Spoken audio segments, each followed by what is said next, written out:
서울 강남의 넓은 거실에 무거운 공기가 내려앉았습니다.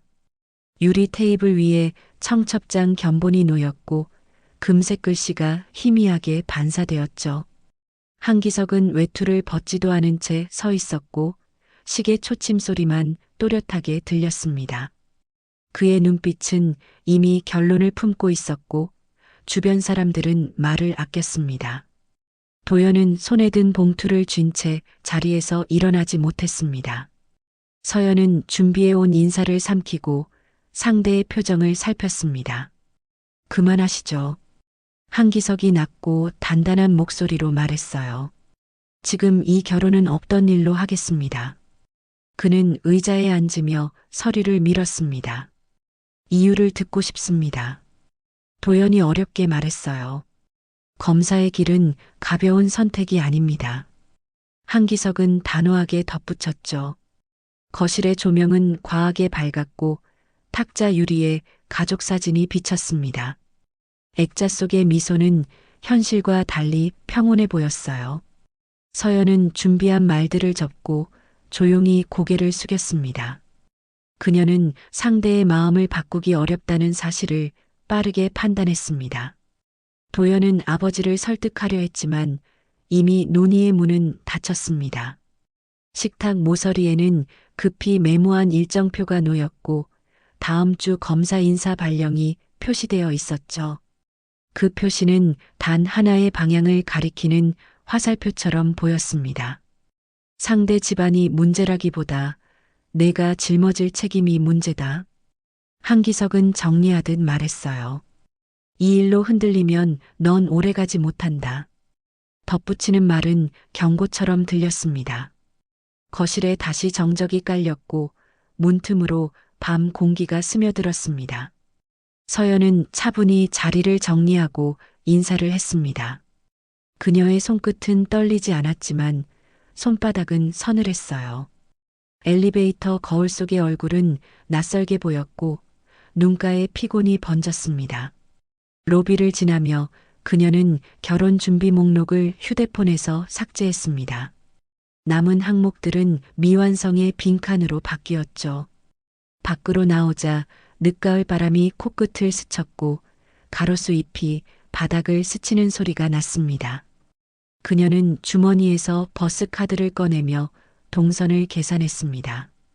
새로운 방을 구해야 했고 직장에서의 근무 조정도 필요했어요. 그녀는 그날 밤 병원에 들러 검사를 받고 조용히 기록을 챙겼습니다. 의사의 짧은 설명은 앞으로의 시간을 숫자로 나눠 보여주었죠. 도연은 며칠 뒤 연수 일정 때문에 지방으로 향했습니다. 그의 책가방에는 사건 기록과 교본만 들어 있었어요. 전화기는 진동으로 바뀌었고 메시지는 답장 없이 쌓였습니다. 그는 플랫폼 가장자리에서 한참을 서 있었습니다. 혼자 결정할 수 없는 일들이 어깨를 눌렀죠. 기차가 들어오자 바람이 스쳐 지나갔고 종이 봉투가 발치에서 굴렀습니다. 그는 봉투를 주워 쓰레기통에 넣고 탑승했습니다. 좌석 번호 불빛이 깜빡였고 창밖으로 도시의 불빛이 뒤로 흘렀어요. 도연은 고개를 들어 어두운 창에 비친 자신의 얼굴을 오래 바라봤습니다. 그 얼굴은 결심과 망설임이 얇은 막 하나로 붙어 있는 듯 했습니다. 서연은 고시원에 월세를 구하고 출근 시간을 조정했습니다. 회사는 서류 정리를 맡기는 조건으로 근무 시간을 나눠주었어요. 그녀는 비용을 계산해 메모장에 적고 다음 달 지출을 줄일 항목을 표시했습니다. 인터넷 창에는 아르바이트 공고와 야간 강의 정보가 줄지어 열렸습니다. 편의점에서 밤 근무를 알아보고 주말에는 도서관 사서 보조를 신청했죠. 그녀는 하루의 끝에 작은 달력을 펼치고 커다란 동그라미를 그렸습니다. 그 표시는 누군가를 설득하는 대신 스스로 계획을 확정한 표시였어요. 그녀는 창문을 닫고 잠깐 눈을 붙였습니다. 도시의 소음은 멀어졌고 시계바늘 소리만 균등하게 이어졌습니다. 밤은 그렇게 첫 단추를 다시 꿰게 했고 변한 것은 누구의 마음이 아니라 움직이기 시작한 시간뿐이었어요. 새벽의 좁은 원룸에 전등 불빛이 켜졌습니다. 이서연은 알람 소리를 끄고 아이 도시락을 준비했습니다. 밥솥에서 김이 오르고 옆자리에서는 작은 아이가 아직 꿈속이었죠. 서연은 도시락 가방에 반찬을 담고 아이 책가방을 챙겼습니다.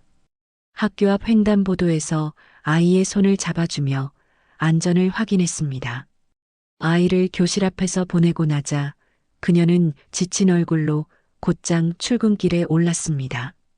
낡은 사무실에서 서류를 정리하고 전화 응대를 하며 하루를 버텼습니다. 점심시간이 되자 그녀는 도시락 남은 반찬을 꺼내 먹었습니다.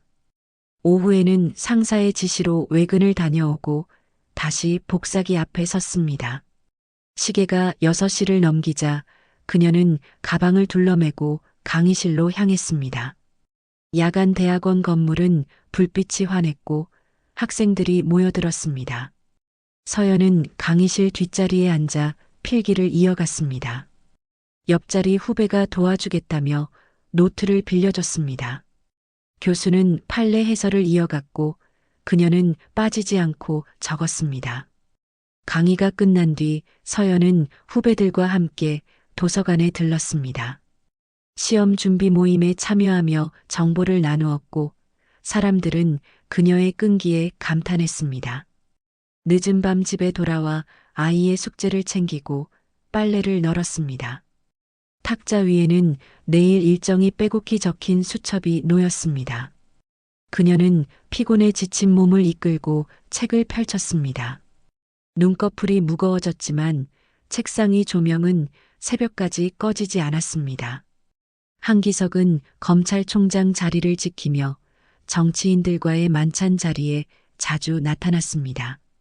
긴 테이블 위에는 고급 와인이 올랐고 은밀한 대화가 오갔습니다. 그는 농담처럼 말을 던졌지만 참석자들은 진지하게 반응했죠. 자리를 마치고 나오는 길 몇몇 보좌관은 수첩에 내용을 적어두었습니다.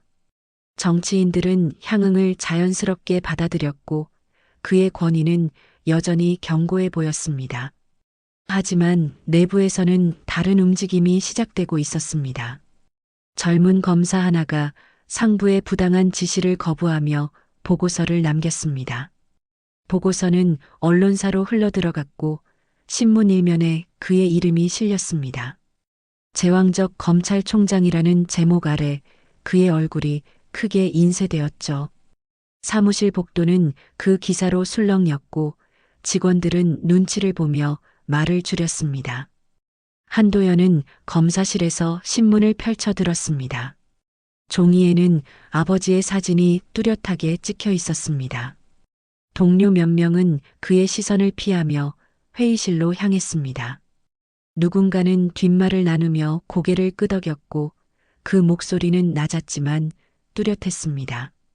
도연은 기사를 접고 책상 서랍에 넣었지만 불편한 기운은 지워지지 않았습니다. 그의 상관은 아무렇지 않다는 듯 사건 보고를 지시했습니다. 그러나 도연은 아버지의 이름이 기록된 문서들을 피하지 못했습니다. 집으로 돌아가는 길, 그는 무겁게 걸음을 옮겼습니다. 거리의 불빛은 평소처럼 환했지만 마음은 어두웠습니다. 그는 아버지를 존경하면서도 동시에 두려움과 불안을 느꼈습니다. 서연은 도서관 한쪽 자리에서 자료를 정리하다가 그 기사를 보았습니다. 신문 지면에는 과거의 시아버지 이름이 크게 적혀 있었습니다. 그녀는 펜을 잠시 멈추고 깊게 숨을 내쉬었습니다. 동료 수험생들은 잡담을 이어갔지만 그녀는 묵묵히 공부를 이어갔습니다. 책장 너머로 비치는 형광등 불빛은 차갑게 느껴졌습니다. 그녀는 언젠가 법정에서 마주할 날을 떠올렸습니다. 아이의 공책 속에 적힌 글씨가 눈에 들어왔습니다.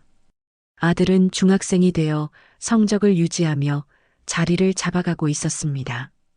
그녀는 아이의 노트를 덮고 다시 판례집을 펼쳤습니다. 머릿속에는 가정과 법, 그리고 언젠가 마주칠 재판의 그림자가 겹쳐졌습니다. 이서연은 시험장을 나와 하얀 게시판 앞에 서 있었습니다.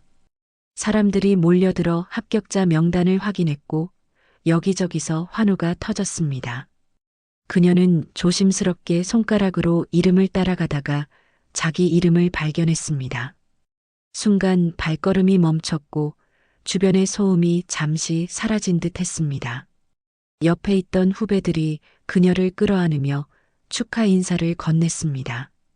눈가에 눈물이 맺혔지만 그녀는 미소를 지으며 고개를 끄덕였습니다. 그녀는 곧장 휴대폰을 꺼내 아들에게 연락을 했습니다. 아들은 전화기 너머에서 환하게 웃으며 자랑스럽다고 말했습니다. 그녀는 주변을 둘러보며 오랫동안 붙잡아온 노력이 열매를 맺었음을 실감했습니다. 그날 저녁 그녀는 후배들과 조촐한 식사를 하며 합격의 기쁨을 나눴습니다.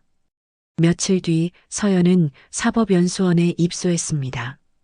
넓은 강의실에 들어서자 젊은 연수생들의 시선이 그녀에게 모였습니다. 나이가 많다는 이유로 낯선 호기심이 쏟아졌지만 그녀는 차분히 자리에 앉았습니다. 첫 수업에서 교수는 판례 문제를 던졌고 서연은 곧장 답변을 냈습니다. 예상치 못한 정확한 답변에 강의실은 순간 정적에 잠겼습니다. 교수는 미소를 지으며 칭찬했고 학생들은 작은 박수를 보냈습니다. 그녀는 자신이 이 자리에 있을 자격이 있음을 다시 확인했습니다. 수업이 끝나자 몇몇 동기들이 다가와 노트를 함께 보자고 했습니다. 그녀는 주저하지 않고 자료를 나눴습니다. 점차 사람들은 그녀의 성실함에 존경심을 가지게 되었습니다. 집으로 돌아온 서연은 아들과 저녁 식탁을 함께 했습니다. 아들은 고등학생이 되어 진지하게 대학 진학을 고민하고 있었습니다. 엄마처럼 되고 싶다는 아들의 말에 서연은 조용히 웃으며 밥을 올려주었습니다. 탁자 위 달력에는 배석 판사 임용 일정이 표시되어 있었습니다. 그녀는 하루하루가 새로운 시작이라는 생각으로 달력을 바라봤습니다. 밤이 깊자 책상 위에 판례집을 펼쳐놓고 다시 공부에 몰두했습니다. 창문 너머로 도심의 불빛이 스며들었지만 그녀의 시선은 책 위에 고정되었습니다. 그녀는 더 이상 과거의 상처가 아니라 다가올 재판을 준비하는 사람이었습니다. 그리고 며칠 후 첫 배석 재판 배정 명단이 발표되었습니다. 그 명단에는 피고인 한기석이라는 이름이 뚜렷하게 적혀 있었습니다. 재판 당일 법원 앞마당은 이른 아침부터 사람들로 붐볐습니다. 취재진은 삼각대와 카메라를 설치하며 피고인의 입장을 기다렸습니다. 경찰 차량이 도착하자 한기석은 구속된 몸으로 호송되었습니다. 그는 구겨진 정장을 입고 있었고 눈가에는 깊은 주름이 드리워졌습니다. 사람들은 웅성거렸고 플래시가 쉴 새 없이 터졌습니다. 그의 위세는 사라지고 초라한 모습만 남아 있었습니다. 한기석은 고개를 숙인 채 법정 안으로 들어갔습니다. 법정 안에서는 방청객과 기자들이 이미 자리를 채우고 있었습니다. 그의 등장에 공기가 한순간 무겁게 가라앉았습니다. 재판장은 곧 문을 열고 배석 판사단이 차례대로 입장했습니다. 이서연은 차분한 걸음으로 판사석에 올랐습니다. 가운을 입은 채 서류를 정리하며 자리에 앉았습니다. 법정의 시선이 그녀를 향했지만 표정은 흐트러지지 않았습니다. 그녀의 시선은 피고인석으로 향했고 그곳에 한기석이 앉아 있었습니다. 두 사람의 눈빛이 잠시 교차했지만 서연은 곧 시선을 내렸습니다. 법정 서기는 사건 번호를 낭독하며 절차를 시작했습니다. 기록 철에는 정치자금 수수, 권한 남용 등의 혐의가 빼곡히 적혀 있었습니다. 검찰 측은 기소 요지를 간결하게 설명했습니다. 한기석의 변호인단은 혐의를 부인하며 정치적 음모를 주장했습니다. 법정안은 팽팽한 긴장으로 가득 차올랐습니다. 방청석 한쪽에는 한도연이 앉아 있었습니다. 그는 이번 사건에서 직무배제를 당해 검사석에 서지 못했습니다.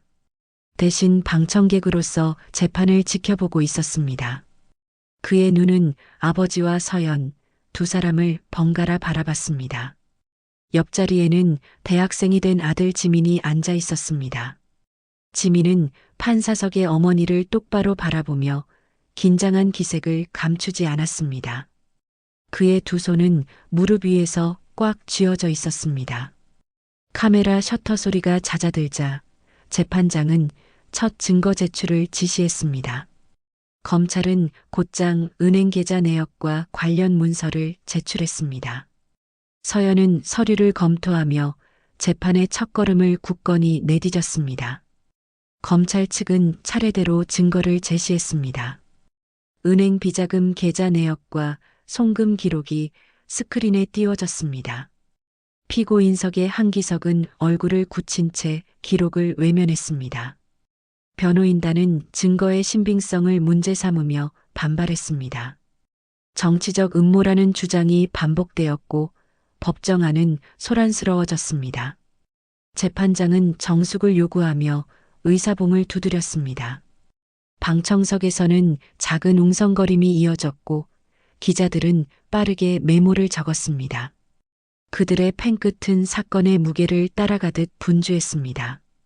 도연은 방청석에서 두 손을 모은 채 고개를 숙였습니다. 그는 아버지와 판사석의 서연을 번갈아 바라보며 복잡한 심정을 감췄습니다.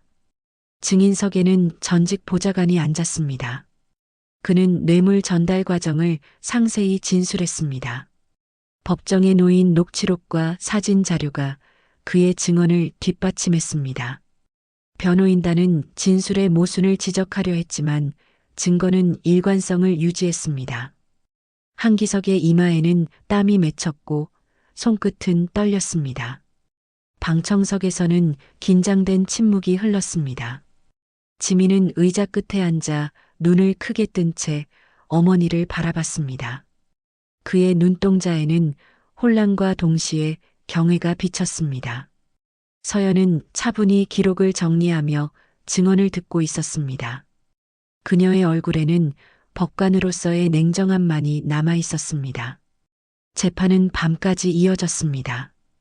법정 시계가 늦은 시각을 가리켰지만 누구도 쉽게 자리를 뜨지 않았습니다. 검찰과 변호인은 마지막까지 치열한 논쟁을 벌였습니다. 재판장은 기일을 연장하고 다음 심리를 예고했습니다.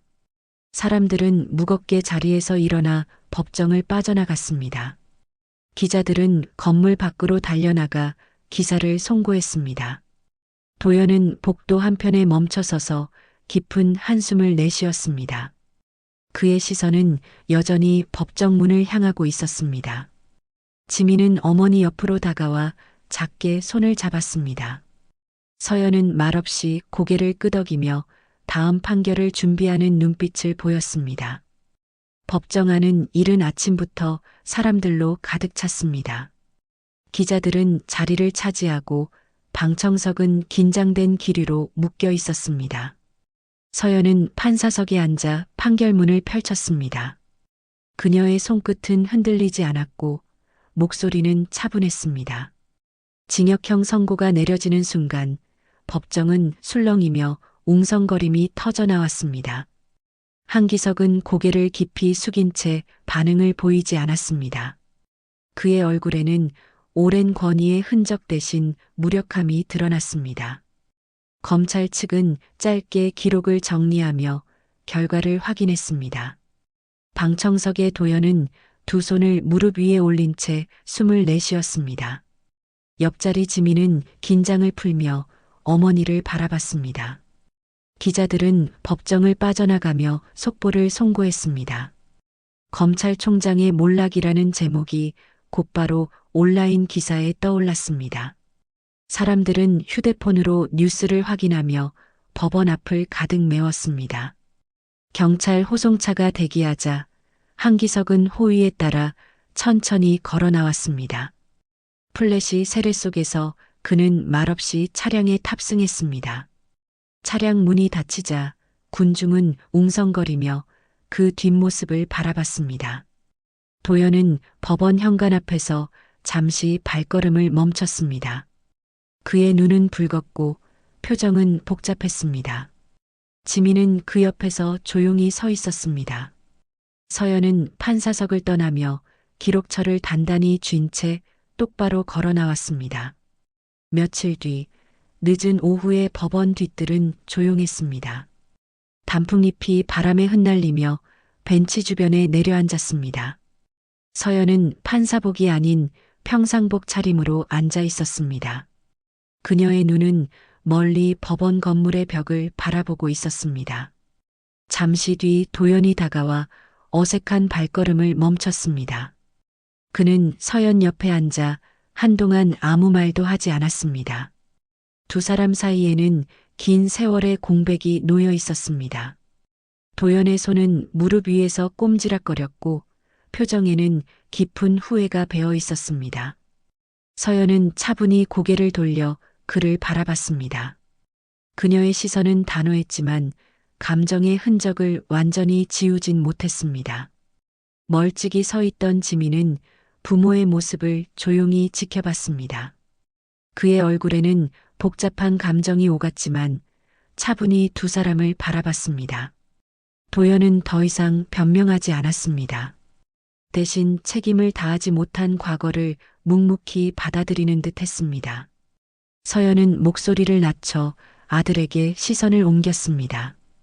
그녀는 법관이 아닌 한 사람의 어머니로서 말했습니다. 정의는 가문이 아니라 선택으로 지켜내는 거야. 지민은 천천히 고개를 끄덕이며 어른스러운 표정을 지었습니다. 세 사람은 말없이 같은 벤치에 앉아 바람을 맞았습니다. 저녁 햇살이 길게 드리워지며 이야기는 조용히 마침표를 찍었습니다.